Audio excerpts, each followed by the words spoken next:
শুয়া চান পাখি আমার, শুয়া চান পাখি। মেয়ে ভাই বাড়ি আসো নাকি? কিরারে কুটি ভাই, আয় ভিতরে আয়। মেয়ে ভাই বিয়েন বেলা করে কি খাও? খাচ্ছি তো পান্তা ভাত আর আম। একটু পরেই জাতি হবি বিলির মাঠে। শালার কুষ্টা কাটা খুব চোদনের কাম। মেয়ে ভাই হনেই তো যাব, বিলির এক কোনায় ভুলাই মোল্লা জাগে নামবো। উত্তরপাড়ার কাজিরের সাথে আমারে গাতা।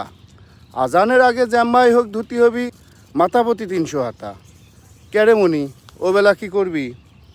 মেয়ে ভাই তুমি জানো না, বিদ্যানের খুলাটে আজ মেলা দিনের পাল্লা। বিয়ে বিয়ে গ্যাদন খেলা। তুমি না খেলে বিয়ের আর 30 টাকানে লোক পাবিন কোনে? না রে মনি, আজ কয়দিন কুষ্টা কাঠে জুত নাই মনে। তাছাড়া ওবেলা তোর ভাবি রাধার জন্য ফাটতি হবি কাঠ। পানও ফুরিয়েও গেছে, সেটাও আনতে জাতি হবি সাজুরের হাট। নে চল যায় মাঠে, নতুন ধারে কাশি খান হাতে। আসার সময় আবার ছাগলের জন্য কাটতে হবে কয়লা ঘাস। সন্ধ্যের সময় আবার মোল্লার বাড়ি মলনে যাব, কয়টা টাহা দিবি নি, পারলে তুইও যাস। আচ্ছা মেয়ে ভাই তুমি এত খাইটে করবা ডাকি? 5-6 বছরে সল পাল হইল না, ভাবি বাজিও নাকি?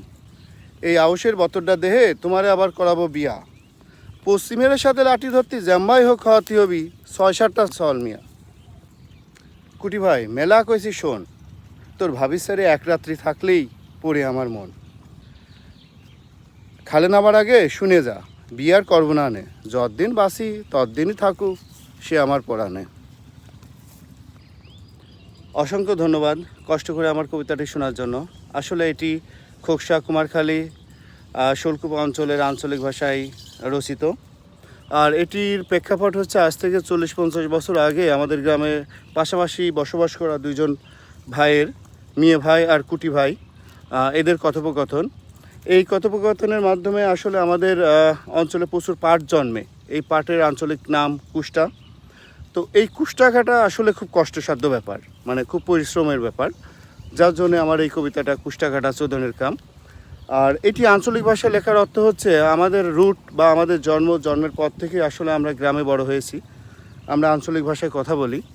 এই ভাষাকে আমাদের ভুলে যাওয়া বা অস্বীকার করার কোনো অপশন নেই। আমরা হয়তো সভ্য সমাজে চলার জন্য অনেক সময় এই ভাষাকে অ্যাভয়েড করে আধুনিক বা সভ্য ভাষায় বা চলিত ভাষায় কথা বলি, সাধু ভাষায় কথা বলি, কিন্তু এই ভাষাকে অ্যাভয়েড করার কোনো অপশন নেই। এইটাকে আমাদের ধারণ করতে হবে, লালন করতে হবে, যার জন্য এই ভাষায় রচিত। আর যেহেতু কুষ্টাকাটা সম্পর্কিত, মাঠ সম্পর্কিত, তো এইখানে রচনা করতে গিয়ে এই আঞ্চলিক ভাষার কোনো বিকল্প ছিল না। আর এইখানে চোদন শব্দটা অতিমাত্রায় পরিশ্রমের কাজ বোঝানো হয়েছে, আসলে অন্য কিছু মিন করবেন না। ধন্যবাদ। আর কবিতাটি ভালো লাগলে শেয়ার করে দিয়েন। ভালো থাকবেন। আল্লাহ হাফেজ।